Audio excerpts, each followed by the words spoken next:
You are very sweet. Good evening.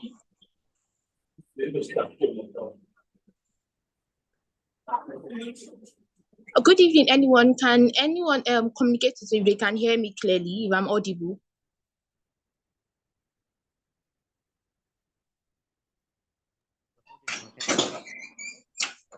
Hello? I can hear you clearly. You're audible. Okay, thank you very much. Thank you very much, and greetings to everyone in attendance. And I'm delighted to have you join us in this insightful session of JIIPCC internship. Today, we'll be diving into a captivating topic of claim design and drafting. And I hope you mentees prepare yourself for a thought-provoking discussion and an enriching learning experience. So let's make this session a truly remarkable and memorable event for all of us in attendance. Thank you for being here and good evening once again. My name is Ayulomo Fatima. I'm a law student at University of Ilorin, and I shall be moderating this session. And I hope we have a good ride and a very good session to go. So we are having on today's topic is claim design and drafting. We are having the first mentor is Mrs. Hamusa Shukura Modupe Lola. I shall be reading her profile here. So she said Miss Amusa Shukura Modupeola Shukrat is a seasoned intellectual property consultant, analyst, and educator with public sector experience. She holds a master's degree in intellectual property from the prestigious African University, Zimbabwe, in collaboration with WIPO and Japan government. Shukrat is an alumni of the World Intellectual Property Organization, WIPO, a member of the World Intellectual Property Organization International Network for IP Education, WINIPEL, as well as training facilitator at the NEST Innovation. She was a member of the planning committee for the WIPO National IP Essay Competition 2023 and a resource person at the National Intellectual Property Conference NIPC. Shukrat is an accredited agent at the intellectual property offices in Nigeria and the pioneer of the Intangible Nuggets, an educational platform which is responsible for fostering, among other things, intellectual property advocacy, awareness, and education. Thank you, Ms. Shukura Modupeola, and I'm very happy you have you join us today. Our next mentor is Mr. Rashkin Shauma. So Rashkin is having a thorough and multifaceted career spanning nearly a decade in patent analysis, drafting, and prosecution for US and EP jurisdiction. He worked very closely with various engineering teams and supported their portfolio from ideas incubation to innovation management. Mr. Rashtin has excellent understanding of patent law, claim interpretation, and drafting skill.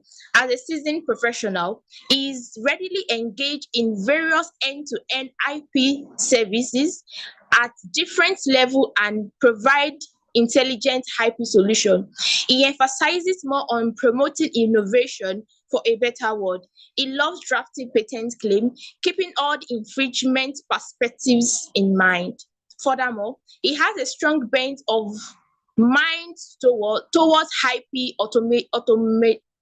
automation and has strong knowledge of various IP tools and techniques that can be used for either improving quality of IP or increasing the overall productivity. He is also an excellent mentor and possesses all the leadership quality required for a successful IP professional. I am very grateful to have Mr. Rashkin Shauma and a warm welcome to all our distinguished guests. And I graciously agreed to who has graciously agreed to share their expertise with us today. We are actually honored to have a knowledgeable and accomplished individuals join us, Mrs. Shukurat and Mr. Rashkin. Your presence is truly appreciated with your valuable contribution. Thank you for being here, and we are excited to learn from your insights. So, Mrs. Shukura, good evening, ma'am.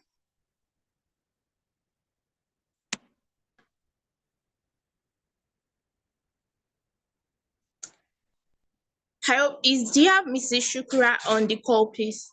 Can I have your presentation, ma'am? Okay, she's not here with us. How about Mr. Rashkin? Good evening, sir. Do you have Mr. Rashkin with us, sir?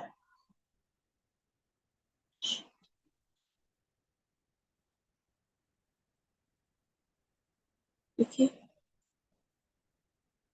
Okay, so we do have Mr. Rashkin here as well. So I hope we could wait for some more minutes to have our mentors and start from their own presentation before we move into the mentees presentation.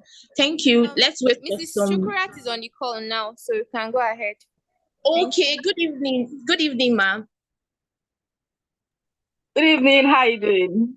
I'm very good, ma. How about you, ma? Very well, thank you. You're welcome. Thank you very much for joining us once again. And ma, can we have your presentation, ma?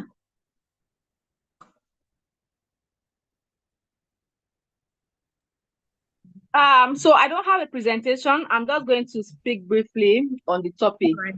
All right, ma. Go ahead, ma. Thank you, ma. I think the topic for today is claim drafting. And I believe Rakesh is going to do a good job while doing his presentation. So basically, we've talked about patents, patent search, what to look out for. And last week, we talked about the specification of a patent application, of which claim is one of it, which we refer to as majorly the art of the invention. So when it comes to claim, there are some things you need to understand. You need to understand that we have dependent claim and we have independent claim. So your independent claim will be on its own, while your dependent claim would depend on this independent claim. So while drafting your claim, you have to be able to identify the important elements and the ones that are less important. So that way you build your write-up in that line. Then while writing, you usually understand we have the transitional phrase, such as comprising. Some countries use consisting of, depending on your country and how limiting it might be, because some people believe consisting of is kind of limiting, is a closed-ended claim. But we want something like an open-ended claim, like comprising. So you have the body, you have the transition, and you have the other aspect as well. So I think I'm going to stop here. I don't have much to say for today's presentation. I'm just going to let Rakesh take over and let the mentees present. They will look at their slides and talk more about it. Thank you. Thank you very much, man. And that was very quick, and that was actually very useful. Mr. Rashkin, good evening, sir. Okay, I think we are yet to have Mr. Rashkin with us, even at this moment. And while we wait for Mr. Rashkin, can we have the mentees presentation? Mentees, good evening. Who is your presenter? Can we have the presentation now?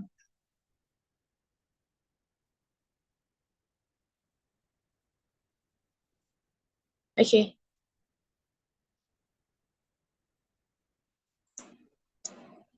Good evening, mentees. Good evening, and I hope you are here prepared for your presentation. So you can have the floor now. Your presenter can go ahead and present for this session.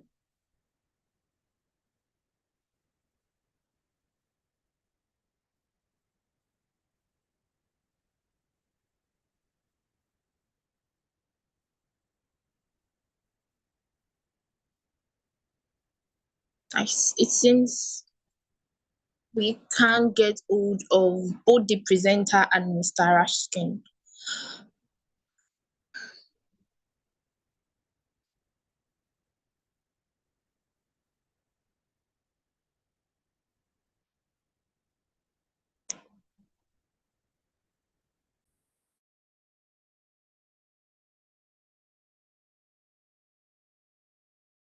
So any mentee here should just take up and present for the group. Any of the mentee here should take up the job and present for the group. We actually waiting for you here. So please, a mentee, can you just take up the job and present for your group, please? I think we have Precious, Sophie. I'll do that. I'll do that.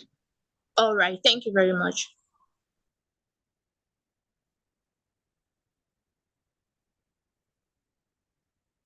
I don't know if you can see my screen. Yes, I can. Claim session of a patent specification. Yes. So basically, we are going to discuss on claim drafting, which is our topic for this week. And my name is Chigozirim. Amadi. Good evening to each and every one of us. I am the backup presenter for this week. So normally we are expected to be brief in our presentation so that we will not take over people's time. So let me start from, this is actually slide 8. Let me start from here. Okay. Claim construction and patent draft application. What is claim all about? Claim construction is basically a process in which the court attempts to interpret the meaning and scope of the claims of a patent. This claim construction goes a long way to determine how well or how protected your invention is going to be. That is why it requires the expertise of an expert patent drafter. Any newbie may not perfectly get it done. That is why even if you're a newbie in this sector of patent drafting, you still need to submit it to someone who will vet it, because a wrong job would go a long way to affect how the level of protection that is going to be given to the invention. Because should in case this issue or that invention is that which someone else will come tomorrow and say, you have infringed on my patent rights. How well you constructed your claims is what is going to vindicate you whenever the issue of infringement is to come up in litigation. So the words you choose now and the support you provide when drafting is your opportunity to help de-risk the process of courts and juries later in interpreting what you meant. Claim construction basically involves the use of certain vocabularies. No, we don't just speak English alone. Depending on your invention, you have to use the necessary language that is associated with that invention. That is why they are talking about scientific and technical jargons and language conventions of claim drafting and the internal lexicon of the inventor. So all this will go a long way to properly define and describe the invention in which you are trying to get a patent for. Now, claim section of the patent specification. In claim construction or in claim construction or in patent drafting, there are groups, and one of which is called the claim section. And the claim section is the second part, which outlines the essential features of the invention and further defines the scope of protection. So claims should define the invention broadly and should only recite essential features and not optional or preferred features. So your claim section should actually talk about that which distinguishes your invention from what is being referred to as prior acts or inventions that serves the same purpose as that which your own is about to solve. But you have to bring out that which distinguishes it from it. Probably your invention can do more than your already existing acts and solve problems that it cannot solve. So I've already said it before that the claim must be fully supported by description, consistent throughout, and in logical sequence. Claims mark the boundaries of the protection provided by a patent, just like a physical boundary such as a fence. So in drafting your claims, however broad you want your patent protection should be, is wholly dependent on how well you draft your claims. So that is one thing that patent drafters take their time to ensure that they do a great job to avoid issues of infringement rising up subsequently. Now, a claim, as it is, has three parts, which is known as the preamble, the transition phase, and the body. The preamble talks about what the invention is and what it does. For example, we have a selling yacht. So here it tells us what is the invention, a yacht. What does it do? It sells. So you have to state in your preamble, you have to state what your invention is and the function it performs, or it intends to perform. Now, the transition phase in a claim is either open or closed. And what do I mean by a transition phase being open? For instance, certain vocabulary, certain words you use in drafting your claim goes a long way to determine if the transition phase is open or not. Open means like the words you use the words you use in drafting your claim uh, encompasses or brings in different elements, different elements. And for instance, such terms such as contain, comprise, and include denote that the transition phase is open, meaning that for infringement to occur, all that elements must be present, including others broadly covered in the scope of the invention. Now, for proper understanding, I would love to read this, but I love to read the examples, but I will have to skip it because of time.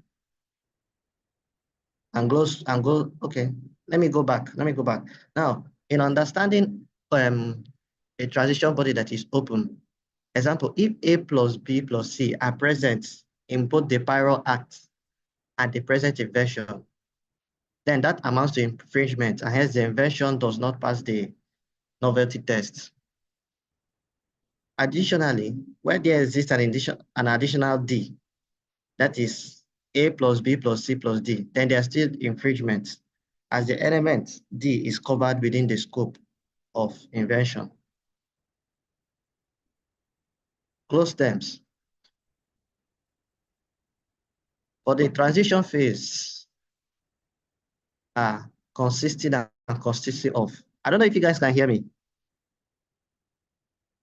Yes, I can. We can. Okay. Now, close terms. Though for proper understanding, I don't know if, okay, for the transition phase, consisting and consisting of, all the elements must be present for infringement to exist.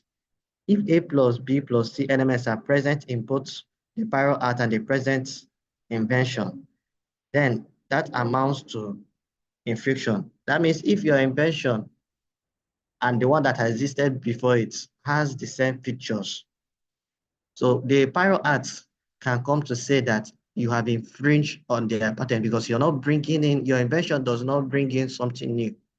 Let's take, for example, if you want to produce a car and the car you are produced does not have a feature that is different from the already existing cars, probably it's not an automated car that can drive on its own. You cannot come and claim patents over that because it is saying that you have already infringed on the patent of a particular model car. So you have to bring in something new to your invention. That is what we are trying to refer to as A plus B plus C elements.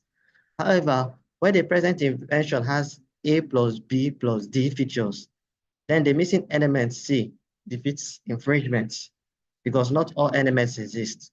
So if you're producing a car, of course, a car can move. A car has 4 tires and it has an engine. Probably in your own invention now, not you don't just add only those features. Maybe the engine now could be V6. You remove V6 and you put V8. You now put sensor and other AI assisted devices. The Bio Act cannot come to claim infringement because your invention has an element that theirs does not have.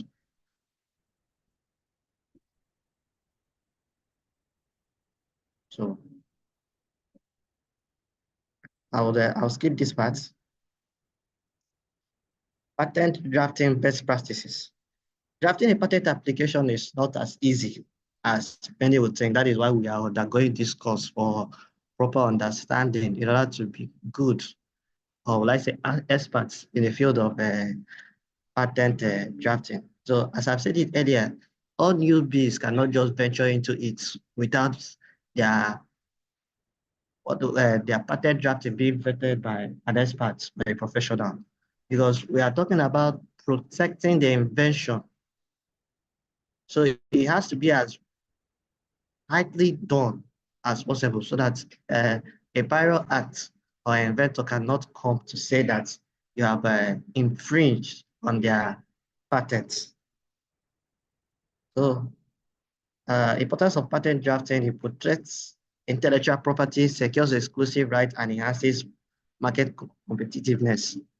So the best way in carrying out your claim construction is using clear and concise language, a comprehensive description that would describe the invention in all ways possible so that someone cannot come to Mora and say, because you did not add this feature, because you did not say this in your while drafting your patents, therefore you cannot come to claim that if I have infringed on your patent rights. Then you have to have a thorough understanding of the invention, because when drafting a patent, it's not just the patent drafter that is involved. The inventor too is involved. Those are the, let's say, the ministry. In Nigeria, it is Ministry of Trade and Investment. They are also involved to ensure that what you're submitting is strictly in line with the procedures already listed out. So you need to understand the invention for which you want to get patent for it, so that you can pass through the series of, let's say, tests that have been put in place by the governing body to ensure that your patent application gets accepted.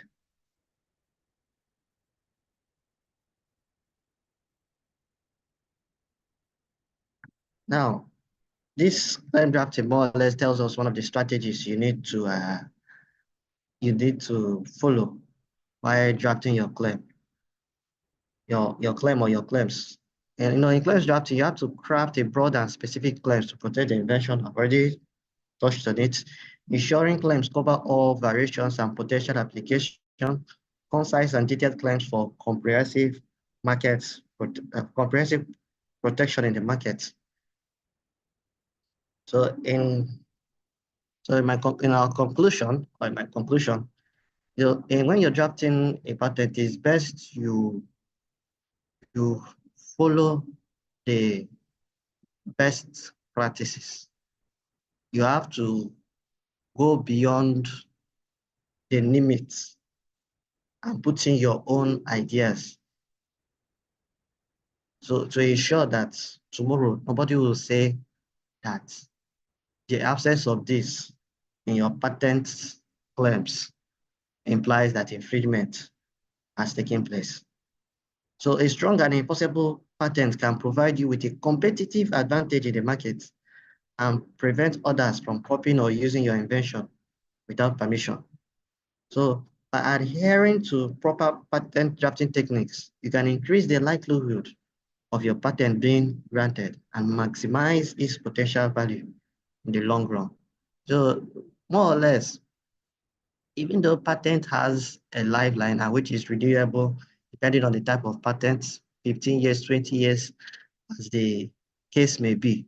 No inventor, no inventor would like, after paying a patent drafter to get his invention covered with patent rights, would love to go to court and start for the court to determine the issue of infringement and all that. So it's best a thorough job. You take your time to do a thorough job to avoid infringement than doing a shoddy job, which would now lead to the inventor to go to court over his own invention. So that will be all for claim construction. Thank you very much.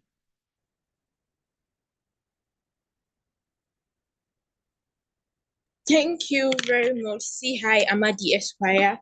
Thank you very much, sir, for such wonderful presentation. And I did learn something about patent drafting, preamble, transition, and body. Thank you very much, the whole team, for putting up this wonderful presentation.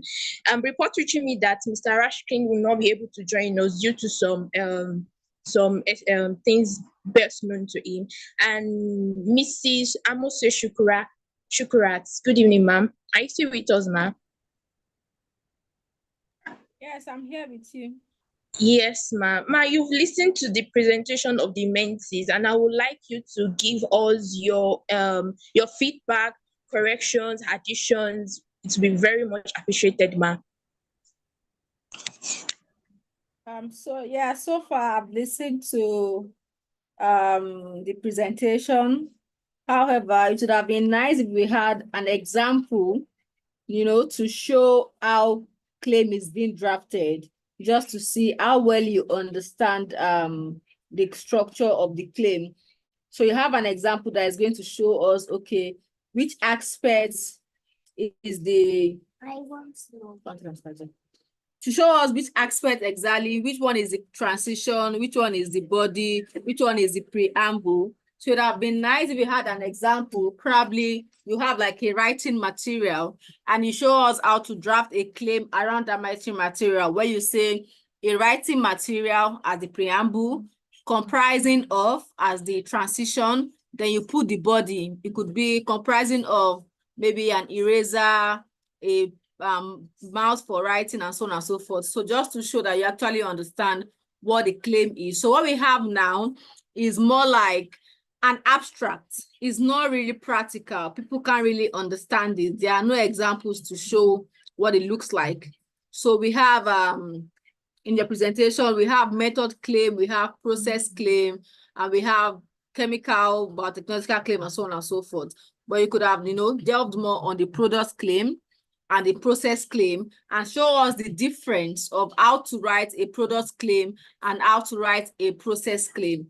Also, you didn't mention anything about your independent claim and your dependent claim, because you can't write a claim without having an independent claim and a dependent claim, right? So your independent claim will be the main body of the claim, which will be broad enough. You don't want it to be too broad. You don't want it to be too narrow, but you have to be, within that particular frame.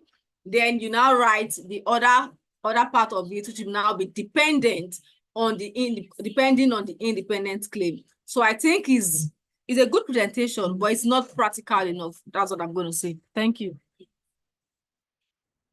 Ma, thank you very much, ma.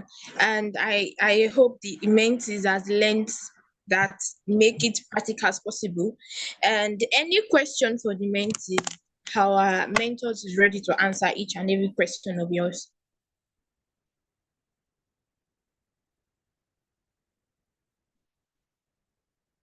I would like to share a particular screen. I would like to share my screen just to show you some examples of what I was trying to say.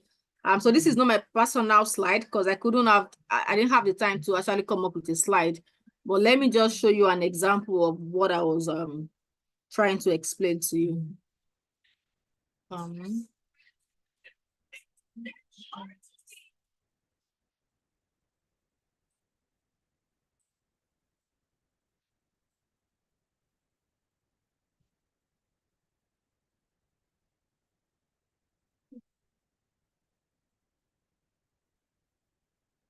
Okay, while we wait for Miss Shukurat, mentees, if you have any question, please just write it down or throw it to the chat box. Thank you.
I Let me hope know if you you can see my screen.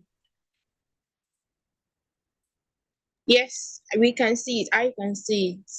I can see Okay. your screen. So like I said, we have two distinct categories of claims. We have the product claim and we have the method claim. So for, man, reduce the volume. So sorry. So for the product claim is more like a product, like you have an end product. Why the method claim will protect probably the method of doing it or the process of doing it.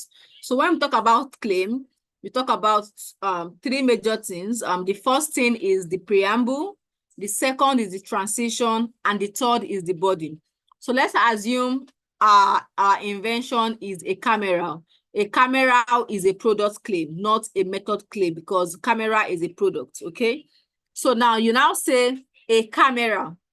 That's a camera. The camera now is the preamble. Now comprising is the transition.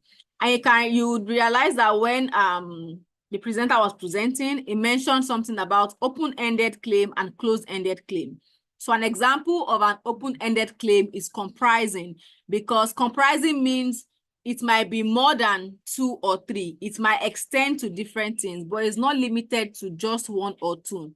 But when you say consisting or consisting of, consisting and consisting of is a closed-ended claim. That is, it is only consisting of these particular things. No other thing can come in. Okay, so you want to be sure of what transition you are trying to use, and also dependent or what your jurisdiction or what the law of your jurisdiction says about this particular transition. So a camera comprising, camera is the preamble. Comprising is the transition. Now you see this element listed here, A, B, C, and D. These are the body. So we have the preamble, the transition, and the body. So it could be a camera comprising a lens, a something, a this, a that. But you also want to try as possible to tie these features together. So you are able to link A with B with C and D. So you don't just come putting it anyhow you like. So that's what I was trying to explain when I said that's product claim. Then when it comes to a method claim is basically about method of doing something or process of doing something. So your preamble is going to read a method of doing this and that, or a method comprising the steps of.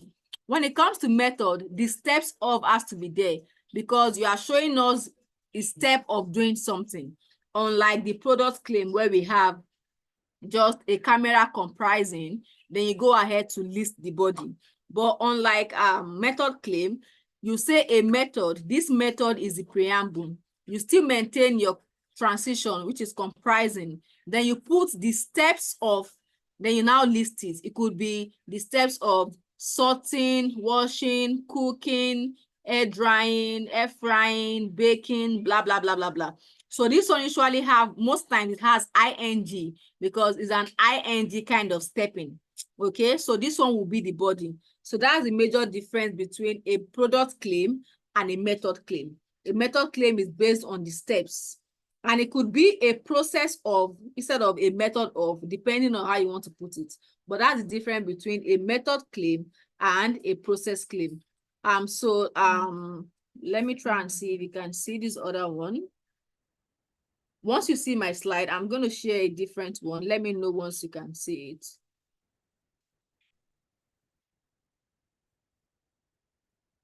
Has the slide changed? Let me know. Has it changed? No, we have still seen claim reading exercise here. It hasn't. Okay, let me stop Same here. and reshare this one.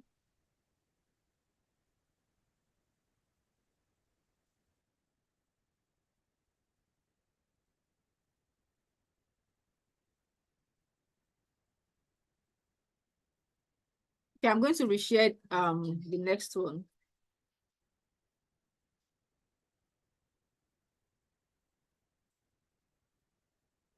So this is an example. Let's look at this example together. Can you see my slide now? Yes. Okay. So now, a typical product claim lists elements and has time future.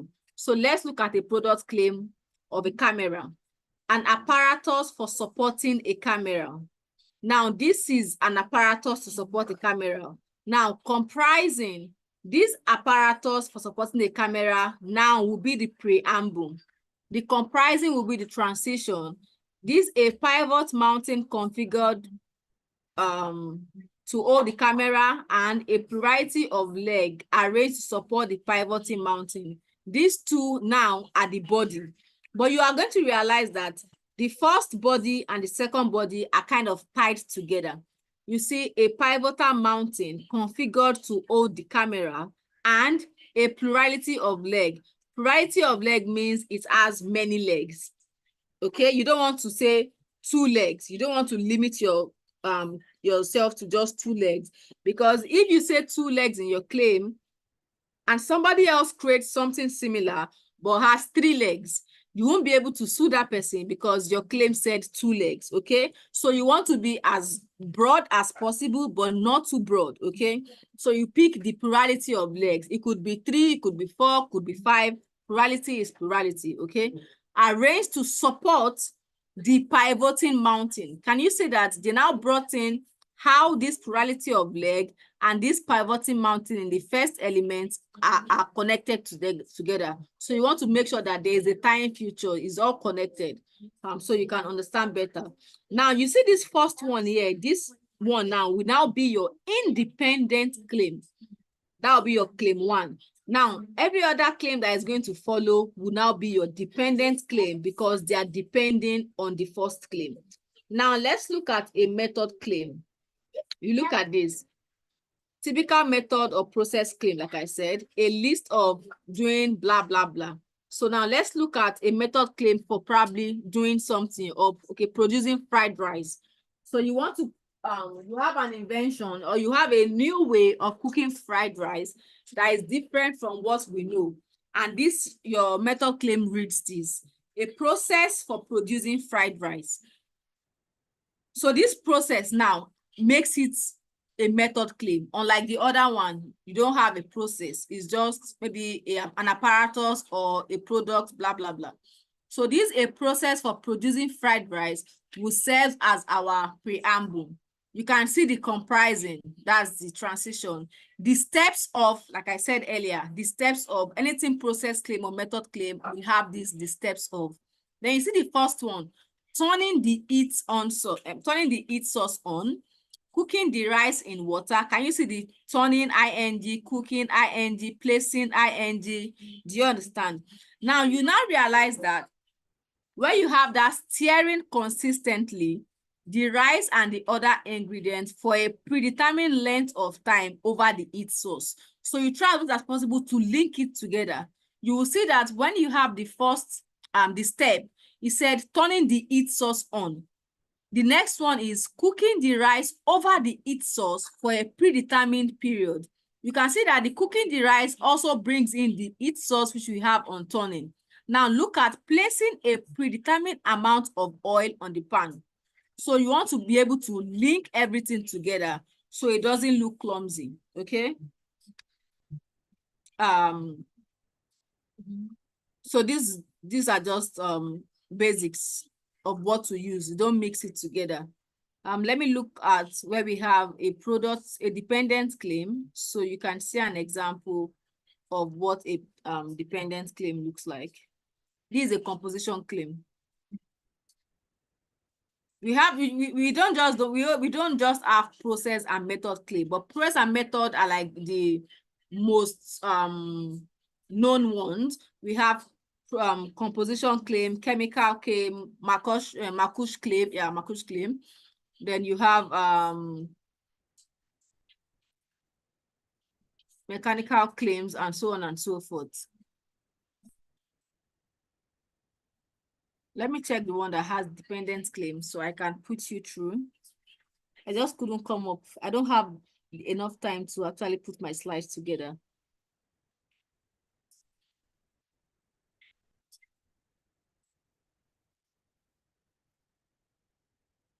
Okay, I'm going to share this with you now. I'll stop this one and share the other one.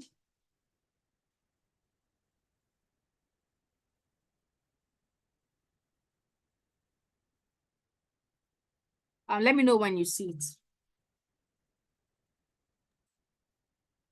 I can see it. Okay, that's good. So we'll look at the first one, which I said the independent claim. Your first claim is always your independent claim, which your other claims will depend on. So now we have a writing material like a pencil, right? So you say an apparatus. Now you don't want to just say a pencil, or you don't want to say a pencil for writing. What if that pencil can be used to do something else? Okay? Or you don't want to say, maybe you have an apparatus or a device for sitting. Instead of you saying a chair, you might want to say a device for sitting. What if you can also use table to sit? Just be broad enough. So an apparatus comprising, this apparatus here serves as our preamble. Comprising serves our transition. You now say a pencil and an eraser attached to the pencil.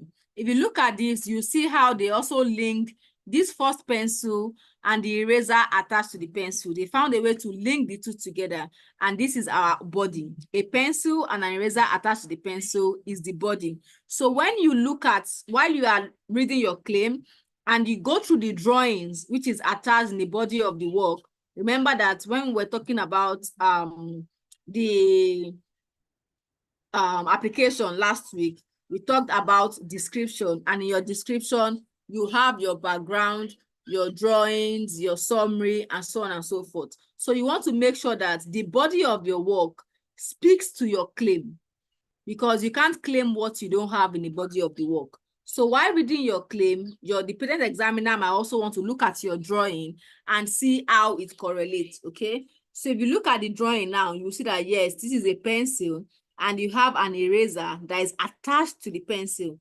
Now there's an extra light.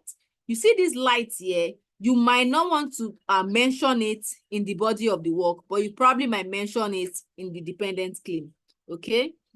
So we use comprising in the independent claim. Like I said, comprised of is more ordinary English, blah, blah, blah. This is where we have the consisting, the open-ended claim, and the closed-ended claim. And you can see where we have the preamble, transition, and the body here. This is just a basic explanation of what we said earlier. So now this is dependent claim. Remember our independent claim read what? An apparatus comprising a pencil and an eraser attached to the pencil. Now, your dependent claim is not going to read an apparatus. It's going to read D, okay? D.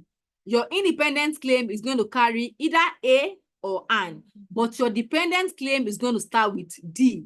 Now, the apparatus in claim 1, okay? So let's look at it. Like I said, the apparatus of claim 1 or the apparatus in claim 1. Now, you realize that what they said here is further comprising, because they don't want to list this light in claim 1. They wanted to separate it, okay? So if they had mentioned light in independent claim, they would have said maybe an apparatus comprising a pencil, an eraser, and a light attached to the pencil. Okay, now that if they wanted the light to be in claim 1, but because they wanted to split it, they don't want everything to be in claim 1. They said an apparatus comprising a pencil and an eraser attached to the pencil. Claim 2 now read the apparatus in claim 1 further comprising a light. Okay, the apparatus of claim 1 further comprising a light attached to the pencil. So from here, you look at this. Like I said, if you don't want to write it in the first format, you can write it in this second format. An apparatus comprising a pencil, an eraser attached to the pencil, and a light attached to the pencil. It's either you write it this way or you split it the way they splitted theirs. Okay? So dependent claim are narrower than the independent claim. The independent claim has to be as broad as possible. Then you now narrow it down one after the other. So looking back at this image, we have something, a push button. So your dependent claim 3 will read the apparatus of claim 1, wherein the pencil has a push button. You now go to claim 4 and say the apparatus of claim 1, wherein the push button is located at blah, blah, blah. You just want to make sure you are explaining everything, but you don't want to put all of these all together in the independent claim. Okay? You don't want it to be very narrow. You want your independent claim to be broad enough.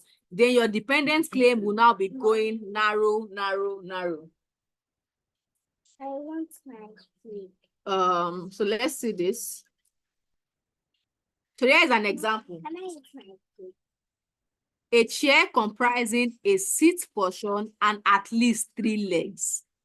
Then you have the second one says, the chair as in claimed 1, further comprising a back support. Then here you have the chair as in claimed 1, wherein the number of leg is 3. Okay, so look at the prior act. The prior act has how many legs? 1, 2, 3, 4. It has 4 legs. Look at the invention. The invention has how many legs? 1, 2, 3 legs. Now, this is a chair comprising a seat portion and at least 3 legs. What is the meaning of at least? At least means it could be more than 3, right? But it must have 3. If you are going with the first claim, this first claim is going to infringe on the prior act because the prior act has at least 3 legs. Okay, but if you look at the second claim as well, the chair as claimed in claim 1, further comprising a back support. Their own invention does not have a back support. Or should I say it has, but I don't understand what support this back is going to do. But look at the third one. The chair as in claimed 1, wherein the number of leg is 3. So this invention is claiming 3, while the prior act is claiming 4. So do you understand what I was trying? And that's what I was saying the other time, that if you are saying at least 3 or at least 4, it's better for you than to limit it to 3. So because this person is saying at least 3, this one that has said 3 here, if somebody else come up with 2, you might not be able to sue that person for infringing because your claim said 3 exactly.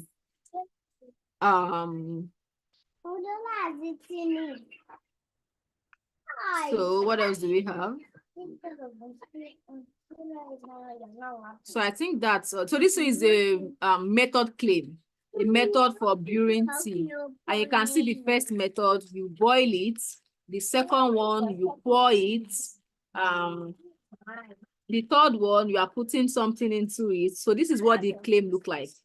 So the dependent claim is saying a tea brewing method comprising the steps of the first one, boiling what, bringing water to a boil, pouring the water into at least 1 cup, adding tea leaf. Just explain how you arrived at the invention, basically. And that's what they've done. But just make sure that your elements are new is inventive and is industrially applicable, like we have for patentability. Because if you don't have all of that, then you don't have a patent in the first place. And look at the dependent claim here. That is now referring back to the independent claim. The method according to claim 1, wherein the tea leaves are steeped at a temperature of 65 degrees or higher. Then look at the third one, the method according to claim 1 or 2. So here you are depending on either 1 or 2, wherein the tea leaves are steeped to a temperature between this and this. Okay, then you keep going that way till you get to the last part. So I think that's just all, basically, just to show us the practical aspect of how to draft claim. Yeah. So I think we'll take questions going forward. Thank you very much, Ma. That's such a wonderful and practical explanation of how to draft claim, and we really appreciate that. Any question for Ms. Amusa? If you have any question for Ms. Amusa, you can raise up your hand. You have the floor to speak, or you go to the chat box and write it out.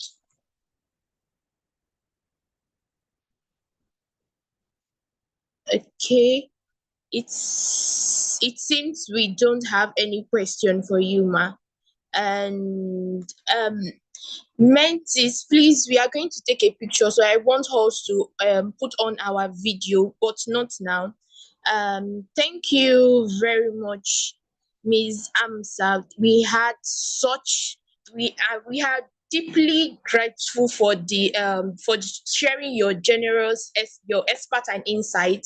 So your profound knowledge and valuable perspective has enriched our understanding about claim design and drafting.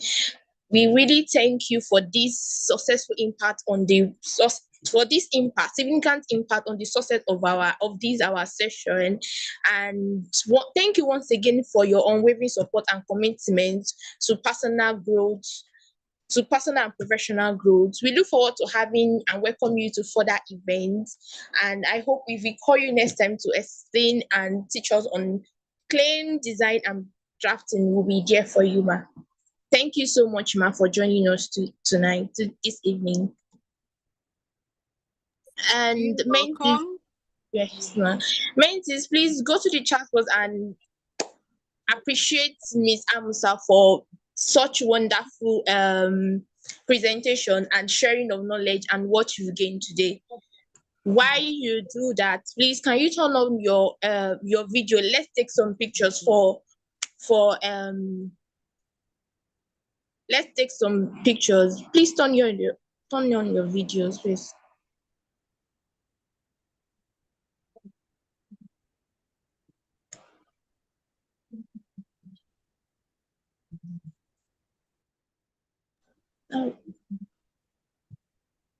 Okay. Please, I want every one of us to turn on our video, Ma. Precious, Sophie, please, let's. Okay. Yeah. I think that is fine. That is good. Thank you very much, Ma, once again. And we've come to the end. We are drawing a curtain to the end of this enlightening session. I thank each and every one of the mentees there for their active participation and engagement. So your presence has elevated the quality of this session. Thank you, JIIPCC, for this wonderful internship session, and I hope each of us learn one or two things. So I look forward to welcome you all to further events. Until then, let's stay inspired and continue the pursuit of knowledge. Thank you very much, Ms. Amusa. Thank you very much, all participating mentees.